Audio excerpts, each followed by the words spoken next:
प्राचीन काल में सत्यव्रत नाम के एक राजा राज करते थे। वह प्रतिदिन पूजा पाठ किया करते थे।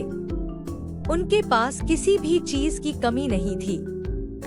वह धन दौलत से लेकर हर प्रकार की सुविधा से समृद्ध थे। हालांकि इसके बावजूद भी राजा की एक अभिलाषा थी, जिसे वह पूर्ण की चाह रखते थे। दरअसल राजा सत्यव्रत को किसी प्रकार से स्वर्गलोक जाने की इच्छा थी। वह अपने जीवन में कम से कम एक बार स्वर्गलोक के सौंदर्य को देखना चाहते थे, लेकिन उन्हें इसका मार्ग नहीं पता था। इधर दूसरी तरफ ऋषि विश्वामित्र अपनी तपस्या के लिए घर से बाहर निकले। चलते चलते वह अपनी कुटिया से काफी आगे चले गए थे। काफी समय बीत गया लेकिन वह नहीं लौटे। इस कारण उनका परिवार भूख और प्यास से तड़प रहा था। राजा सत्यव्रत को जब यह पता चला तो उन्हें ऋषि विश्वामित्र के परिवार के पालन पोषण की जिम्मेदारी ले ली।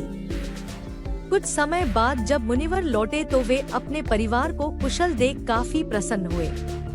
उन्होंने पूछा कि उनकी अनुपस्थिति में किसने उनकी देखभाल की। इस पर ऋषि के परिवार वालों ने बताया कि राजा ने उनके पालन पोषण की जिम्मेदारी उठाई थी। यह सुनकर ऋषि विश्वामित्र तुरंत राजमहल पहुँचे और राजा से मुलाकात की। वहां पहुंचकर उन्होंने सबसे पहले महाराज को धन्यवाद कहा। इस पर राजा ने ऋषि अपनी इच्छा पूर्ण होने का आशीर्वाद मांगा। राजा की बात सुनकर ऋषि विश्वामित्र ने कहा, बोलिए महाराज, आपको क्या वरदान चाहिए। तब महाराज ने कहा, हे मुनि, मुझे एक बार स्वर्गलोक के दर्शन करने हैं। कृपया करके मुझे वहां जाने का वरदान दे।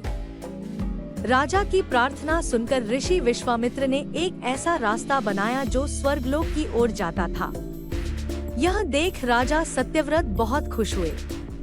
वह तुरंत उस रास्ते पर चल पड़े और स्वर्गलोक पहुंच गए। यहाँ पहुँचते ही इंद्रदेव ने उन्हें नीचे धक्का दे दिया, जिसके कारण वो सीधे धरती पर जा गिरे। राजा ने सत्यव्रत ने तुरंत सारी घटना ऋषि विश्वामित्र बताई। राज की बात सुनकर ऋषि विश्वामित्र गुस्से से आग बबूला हो उठे। उन्होंने तुरंत सभी देवताओं से इस बारे में बात की और इस समस्या का हल निकाला, ताकि उसे सहारा मिल सके। ऐसी मान्यता है कि नए स्वर्ग लोक के नीचे लगाया गया खंभा एक विशाल पेड़ के तने के रूप में बदल गया। यही नहीं, कुछ समय पश्चात जब राजा सत्यव्रत की मृत्यु हुई तो उनका सिर एक फल में तब्दील हो गया। सभी से इस खंभे को नारियल का पेड़ कहा जाने लगा, जबकि राजा का सिर नारियल के रूप में जाना गया। यही कारण है कि नारियल का पेड़ इतना लंबा होता है।